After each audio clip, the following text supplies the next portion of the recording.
Hey, Kent, how you doing? um, can you just kind of walk us through where you guys are mentally right now? I mean, obviously, you didn't want to lose the first two games you played, and the performance you had last time out wasn't ideal. What can you do and what can you gather from maybe experiences earlier in the season coming off rough patches to get back on track as quickly as possible? Is there a formula to that? Is there something that you see or saw today that can help with that aspect?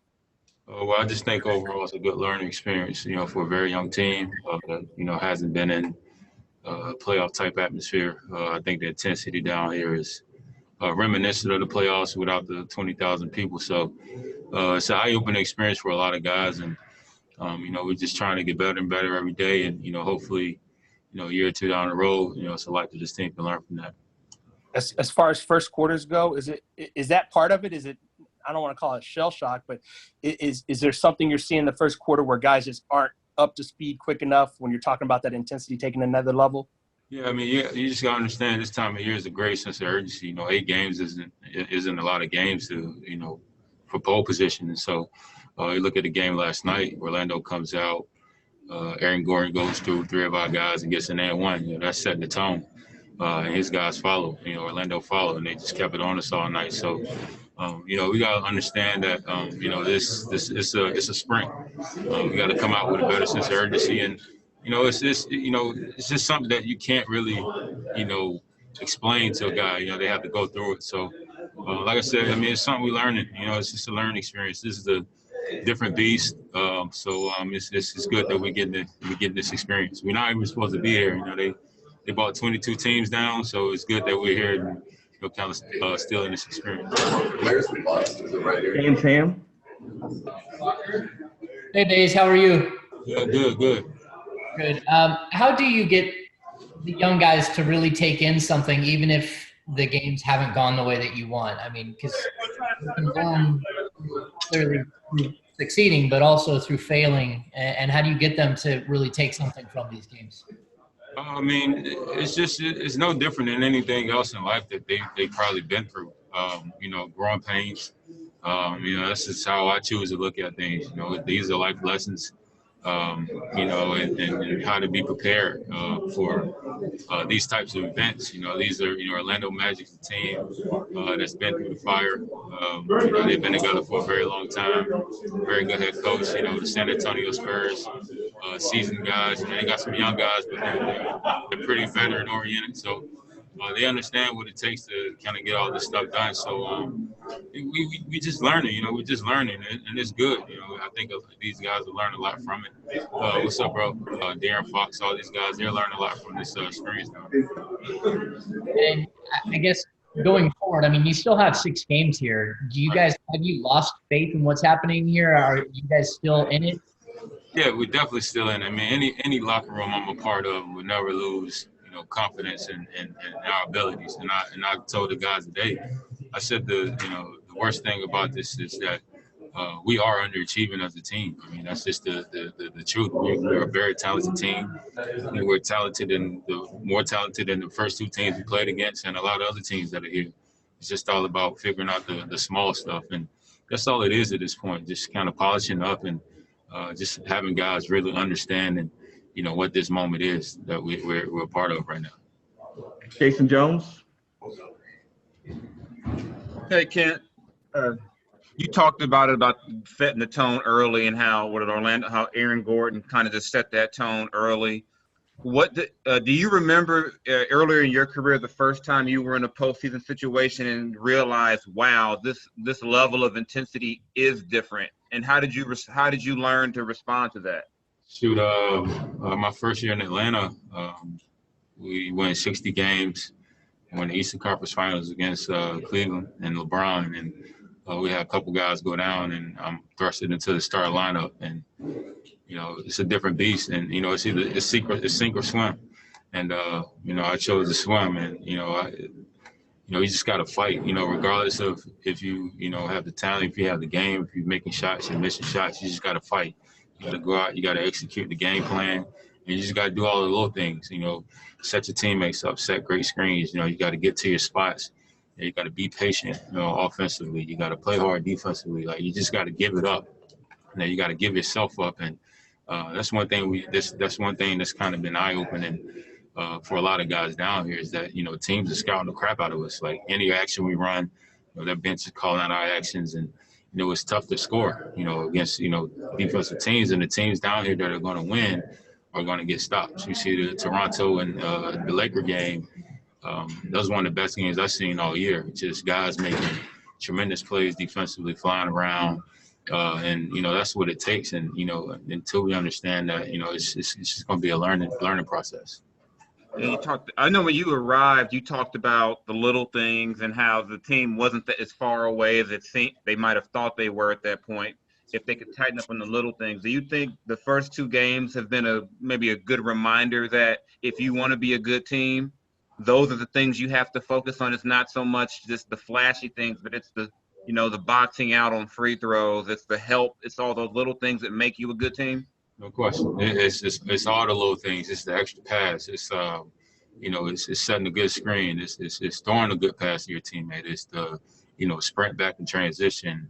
It's if my guy falls, if my teammate guy falls, I pick him up. You go find somebody else. It's just the little things that really add to a successful game. Just giving yourselves a chance. And we're right there. I mean, we have all the the talent and the tools, and we've actually showed glimpses of it throughout the regular season. But that's what I was kind of echoing to the team, that this time of the year and the regular season are two different things. You got guys that may have played, this may be their fourth game in 7 or 8 days, so they may be checked out, but down here now it's all intense every other day. Every team's on the same schedule. Every guy feels the same way. And that's the beauty of the playoffs. It's not about who's scoring the most. It's about who wants it more, who's going to play harder, who's going to play that entire 24 seconds, over and over and over on both ends of the floor. So it's just a fun time of the year for me. And I hope these guys, I'm trying to keep the spirits up. And, we came in today with, we're pretty good injury for losing 2 games. But, these guys are young and they're hungry. So we're looking forward to getting after it again tomorrow. All right, just a couple more for you, Baze. Jason Anderson. Hey, Baze. What's up, boss? Hey, it's interesting to hear you and Corey kind of say similar things about the intensity and the environment you guys are in.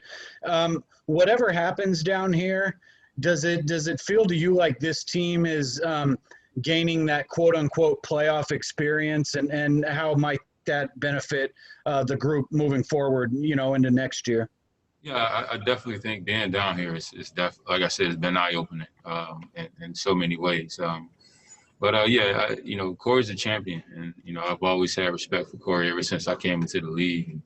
And, we were teammates. We just kind of went back through our battles. When I was in Golden State, he was in San Antonio, Toronto, Atlanta. So we played against each other for a long time. He was in Indiana, so big respect for him. And if he says it's intense down here, then it's really intense. So I definitely think any time you go through tribulations, you're definitely gonna come out on the other side of some positivity. So I think these guys they're definitely learning. Maybe a shock from some, which is why you may see the play being as not as good as it should be, and could be just a culture shock for some guys. But we got a hard working bunch, and these guys they're definitely gonna try to find a way to figure it out. Okay. I also wanted to ask one other thing.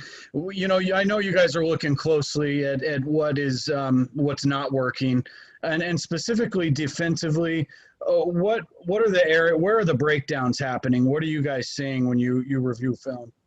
The schemes, our coaches do it. They spend hours and hours and hours of watching film, watching breakdown, watching other teams, how they guard their actions, and seeing what was successful, seeing what wasn't. At the end of the day, it's just effort. That's what defense is 100% effort and another 100% of following the game plan. It takes a lot to be really good defensively, and you got to just, like I said, give your body up. Standing there, take a charge. Try to block a shot. Sprint at a guy. Even if you have a shooter, and there's a guy, perfect play. Toronto and the Lakers. Pascal Siakam is guarding Danny Green at the top of the key. Anthony Davis has a 17-foot mid-range jumper, so he stunt set Anthony Davis takes away that shot and then gets a great contest on Danny Green. Some people would say, hey, why would you leave Danny Green? But that's just a play, you know, that just shows like a guy giving it all. And if you got 5 guys on the floor making those kind of efforts, you will be in a really good spot at the end of the day. So I won't pin anything on defensive schemes because our coaches are professionals. They're really good at what they do. It's just the effort that it takes to really execute these defensive schemes that we're lacking right now. All right, last one for you, Sean Cunningham. Bays, what's up, sir? What's up, brother? When you talk about, you mentioned some of the things you spoke to the team. If you could maybe give us an idea of just what the healthy dialogue was like and just what the kind of overall theme and positivity that came from it. I just kind of, told the guys after last night, when I'm on the floor, I'm thinking about, all the sacrifices and stuff that I made to be here and who I'm playing for. And, I'm not playing for myself. I'm not playing for, it's bigger than me. We're down here. We got a pandemic. We got a Black Lives Matter movement. We got, families at home. We got kids at home. You think about all that stuff and you really play from a different place. You play with this incredible fire. And, I was on the floor last night, and when I fouled out, I had to walk to the back just to kind of gather myself because, I was kind of overwhelmed with emotion. I just want it so bad sometimes. And, and it's still a fault at times, but I mean, this is who I am. And I've been working hard as a human to try to, balance that out. But, I work, extremely hard to be in a position I am. I'm in, and I'm grateful to be, down here. I'm really, really happy to be here. I'm really grateful for this opportunity to be, still playing basketball at a high level. So when I'm out there, I'm coming from a different place. And I just echoed that to the guys today. You got to play with a bigger purpose. You can't play for your own individuality. Like, I don't care about that stuff. I don't care about stat sheets. I just care about winning. I'm still in the league because, I didn't average 20 points. Now, 1 year I played in the NBA. But I do the small things. I love when my teammates do well. I love setting up my teammates, and I love winning, as a group. So that's what's got me here. That's what's kept me here, and that's what I'm going to continue to do. Yeah, and then when you look at it just in terms of your own expectations, is there anything that you think is probably the most noticeable change that you can expect for this upcoming game? Can you ask the question again? Yeah, sorry. Just in terms of just this next game, based on what's happened in these previous two, is there an expectation in yourself that identifies maybe what that most noticeable change you expect it to be? Well, I hope we, tomorrow, the first quarter will tell all. Giving up, I think, 77 points in the last 2 games in the first quarter total. So hopefully the first quarter will say a lot about, where our minds are moving forward.